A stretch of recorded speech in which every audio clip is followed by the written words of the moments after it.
Hey everyone, जैसा कि आप लोगों को स्क्रीन में दिख रहा है यहाँ पे शेड्यूल है। तो हम लोग इस वीक से इस शेड्यूल को फॉलो कर रहे हैं। तो मंडे ट्यूसडे वेडनेसडे हम लोगों ने बायोलॉजी पढ़ा। संडे को हम लोगों ने वैसे ब्रेक लिया हुआ था। तो केमिस्ट्री ऑलमोस्ट हम लोगों ने 4 दिन से नहीं पढ़ा है। तो केमिस्ट्री में इससे पहले हम लोग केमिकल बॉन्डिंग का चल रहा है हम लोग का। तो केमिकल बॉन्डिंग में अभी तक क्या क्या पढ़े उसको रिवाइज़ करना इंपॉर्टेंट हो जाता है, क्योंकि गैप हो गया 4 दिन का। और मोस्ट प्रोबेबली ध्यान से हट गया होगा कि हम लोग क्या क्या पढ़े हैं। तो एक बार उसको रिवाइज़ करना तो बनता है। तो हम लोग पहले रिवाइज़ करेंगे, उसके बाद आगे बढ़ेंगे। तो रिवाइज़ एकदम शॉर्ट में जल्दी से कर लेंगे, ज़्यादा डीप में घुस के रिवाइज़ नहीं करेंगे, क्योंकि जस्ट याद आ जाना चाहिए कि क्या क्या पढ़े हैं बस। तो यहाँ पे क्या क्या पढ़े हैं हम थोड़ा याद दिला देते हैं। यहाँ पे हम लोग इलेक्ट्रोवैलेंट बॉन्ड, जिसको आयोनिक बॉन्ड भी बोलते हैं, उसके बारे में पढ़ें। उसके बाद हम लोग उसका डेफिनेशन देखें। यहाँ पे इस जगह पे डेफिनेशन देखें। और हम लोग क्या जाने इसके बारे में कि इलेक्ट्रोवैलेंट बॉन्ड वो हमेशा मेटल और नॉन मेटल के बीच में फॉर्म होता है ना। मेटल और नॉन मेटल के बीच में फॉर्म होता है। यहाँ पे कंडीशंस हम नहीं बताए थे, क्योंकि कंडीशन सिलेबस में भी नहीं और इससे क्वेश्चन भी नहीं पूछा जाता है कि क्या क्या कंडीशन होने चाहिए। इस तरीके का क्वेश्चन नहीं पूछा गया आज तक। और ये स्लाइड में भी हम नहीं दिखाए थे जब हम चैप्टर ये पढ़ा रहे थे। जब ये वाला टॉपिक कवर कर रहे थे तो इसको हम स्लाइड में भी नहीं दिखाए थे, क्योंकि इससे क्वेश्चन पूछा ही नहीं जाता, सिलेबस में भी नहीं है। तो वैसे ही आप अपना बुक देखोगे तो हो सकता है कोई कोई टॉपिक बुक में दे रखा है पर मैंने नहीं बताया, क्योंकि मैं सिर्फ एग्ज़ाम पॉइंट ऑफ व्यू से पढ़ाती हूँ जो एग्ज़ाम में इम्पॉर्टेंट है। एग्ज़ाम में आता है, जो एग्ज़ाम में आ सकता है। जो एग्ज़ाम में आ सकता है वो भी बता देते हैं, जो जिसका प्रोबेबिलिटी होता है। लेकिन जिसका बिल्कुल चांस नहीं है वो चीज़ नहीं बताते हैं। ओके, तो अब आगे बढ़ते हैं। फिर हम लोग ये सब देखे थे NaCl के बारे में, और तीन एलिमेंट्स के बारे में हम लोग ने देखा था। और उसका इलेक्ट्रॉन डॉट स्ट्रक्चर बहुत बहुत एग्जामिनर को पूछना पसंद है, इलेक्ट्रॉन डॉट स्ट्रक्चर। तो NaCl का इलेक्ट्रॉन डॉट स्ट्रक्चर पता होना चाहिए हम लोग को। MgCl2 का इलेक्ट्रॉन डॉट स्ट्रक्चर पता होना चाहिए। और कैल्शियम ऑक्साइड, यही 3 है हम लोग का सिलेबस में इलेक्ट्रोवैलेंट कंपाउंड। ठीक है, कैल्शियम ऑक्साइड का यहाँ पे दे रखा है। फिर हम लोगों ने oxidation, reduction, oxidising agent, reducing agent के बारे में भी देख लिया है हम लोगों ने। ओके, उसके बाद फिर हम लोग घुसते हैं कोवैलेंट बॉन्ड में, जिसका दूसरा नाम मॉलिक्यूलर बॉन्ड है। तो इलेक्ट्रोवैलेंट बॉन्ड में इलेक्ट्रॉन का ट्रांसफ़र हो रहा था, इसमें शेयरिंग होता है। और इलेक्ट्रोवैलेंट बॉन्ड एक मेटल और एक नॉन मेटल के बीच में फॉर्म होता है, जबकि कोवैलेंट बॉन्ड सिर्फ और सिर्फ 2 नॉन मेटल्स के बीच में फॉर्म होते हैं। उसके बाद फिर हम लोग यहाँ पे ये भी देखे थे कि कैसे सिंगल बॉन्ड बनता है, जैसे H2 के बीच में सिंगल बॉन्ड, फिर इधर O2 के बीच में डबल बॉन्ड, CO2 के बीच में डबल बॉन्ड, फिर N2 में ट्रिपल बॉन्ड होता है। नाइट्रोजन में N2 जो मॉलिक्यूल होता है, सिर्फ यही एक मॉलिक्यूल है हम लोग के सिलेबस में जो ट्रिपल बॉन्ड का फॉर्मेशन कर रहा है। उसके बाद फिर नॉन पोलर पोलर को कंपाउंड हम लोग देखे थे। नॉन पोलर में क्या होता है कि इलेक्ट्रॉन बिल्कुल इक्वली शेयर होता है, जैसे कि H2 Cl2 O2 ये सब में ये इलेक्ट्रॉन बिल्कुल इक्वली शेयर्ड होता है। जबकि नॉन पोलर में क्या होता है, अनइक्वली शेयर्ड होता है, जैसे H2O हो गया नॉन पोलर, या अमोनिया NH3 हो गया नॉन पोलर।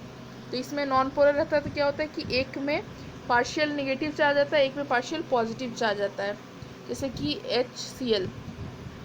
यहाँ पे ज़्यादा इलेक्ट्रोनेगेटिव क्लोरीन है, तो क्लोरीन अपने तरफ हाइड्रोजन का इलेक्ट्रॉन भी थोड़ा सा पुल कर लेगा। जो इलेक्ट्रॉन शेयर कर रहा है दोनों, उसमें से एक इलेक्ट्रॉन जो हाइड्रोजन का, उसको भी अपने तरफ थोड़ा सा पुल कर लेगा, पूरी तरीके से नहीं पर थोड़ा सा।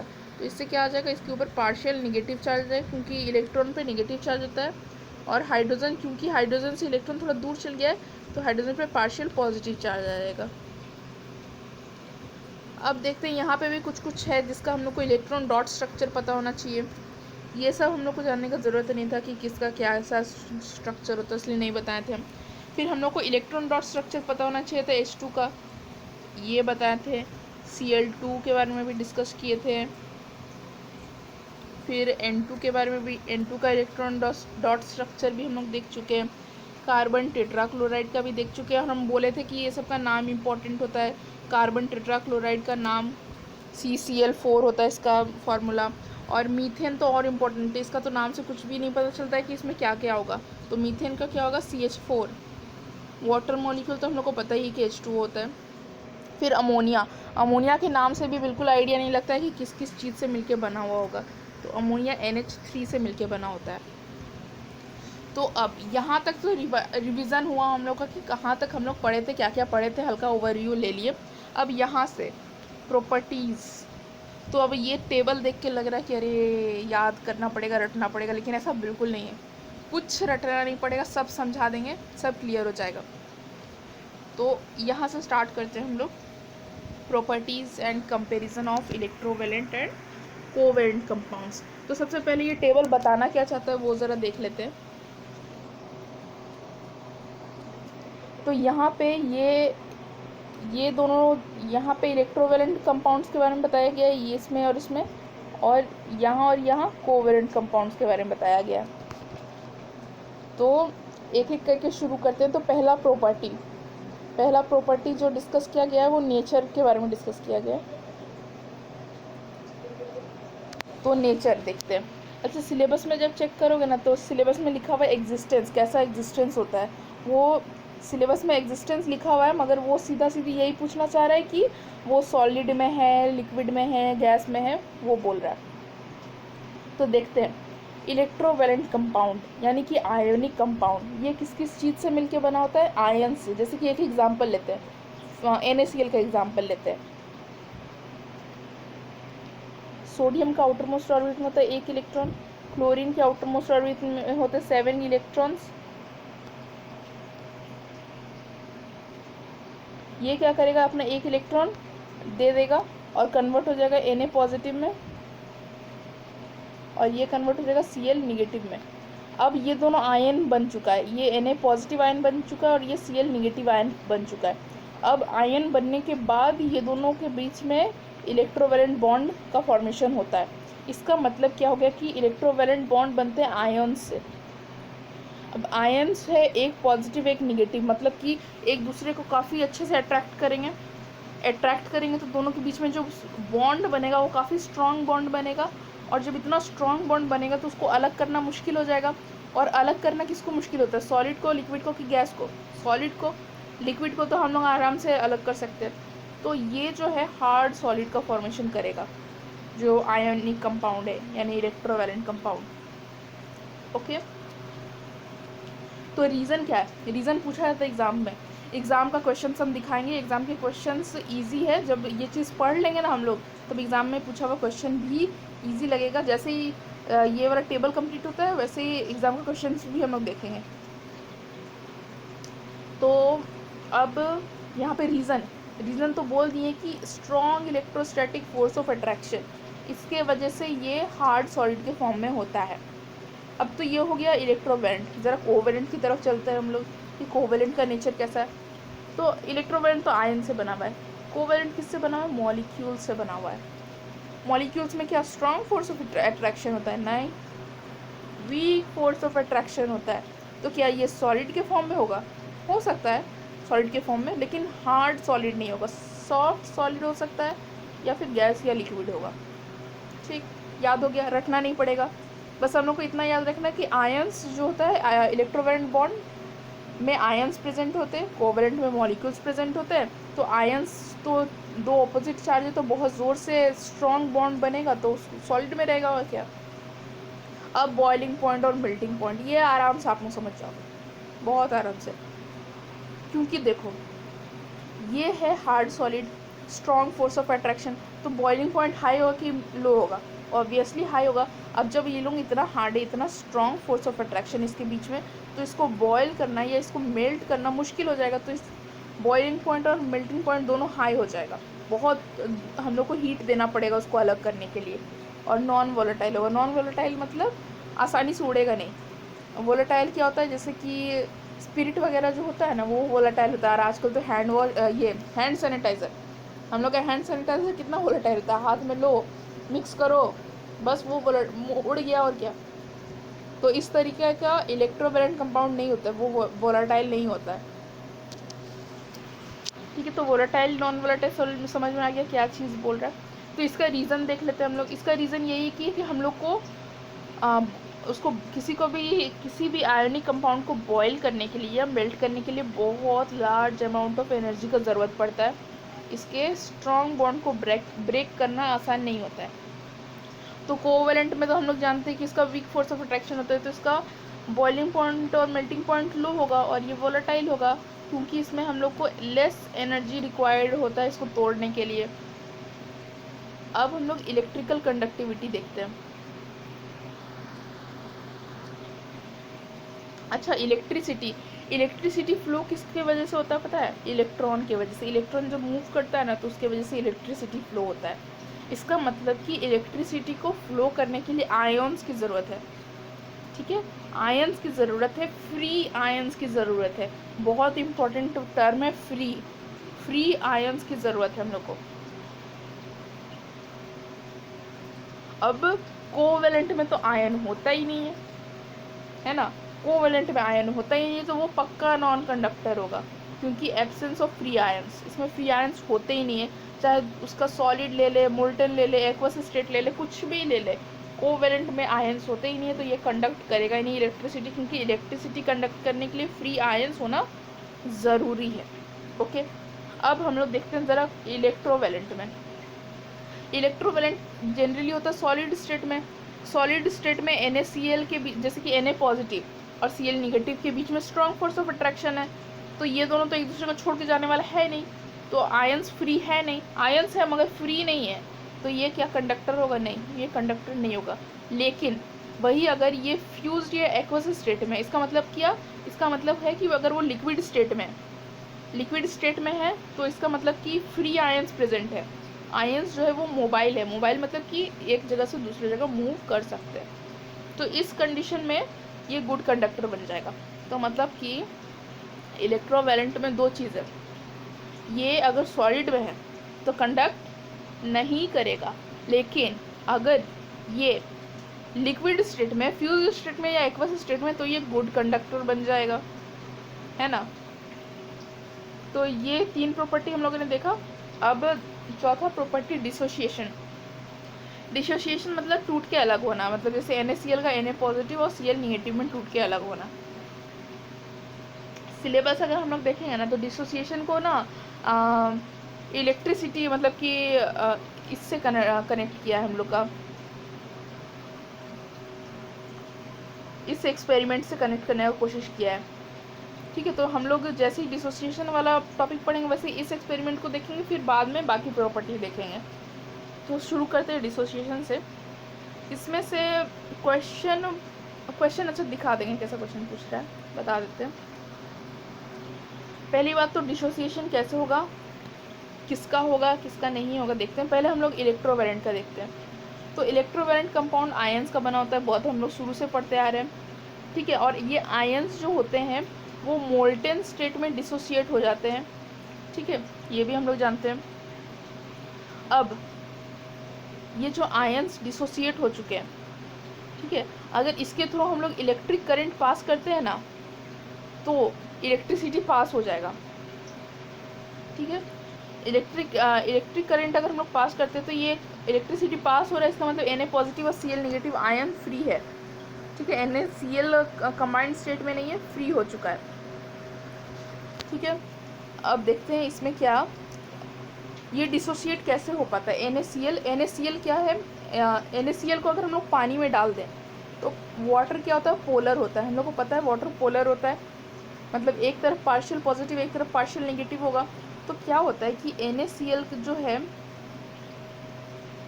NaCl इस पे पॉजिटिव इस पे नेगेटिव चार्ज है, तो वाटर का जो पार्शियल नेगेटिव चार्ज है वो क्या करेगा, इसके पॉजिटिव चार्ज को अपने तरफ खींचेगा, और जो वाटर का पार्शियल पॉजिटिव चार्ज है वो इसके नेगेटिव को अपनी तरफ खींचेगा।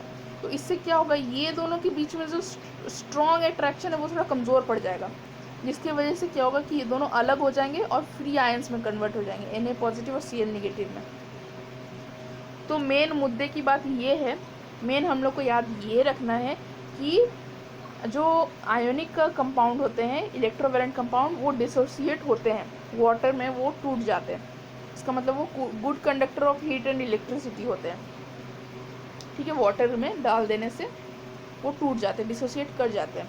वही अगर हम लोग देखें कोवेलेंट कंपाउंड को, तो कोवेलेंट कंपाउंड में आयंस नहीं होते, हम लोग को पता है बहुत अच्छे से। जो नॉन पोलर कोवेलेंट कंपाउंड है वो कभी भी आयोनाइज नहीं होते, ठीक है।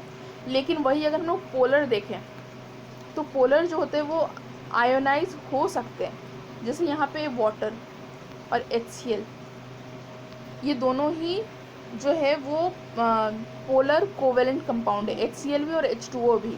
तो यहाँ पे ये आयंस में कन्वर्ट हो चुके हैं, हम लोग देख सकते हैं। मगर यहाँ पे मुद्दे की बात एक है कि यहाँ पे इम्प्योरिटी है।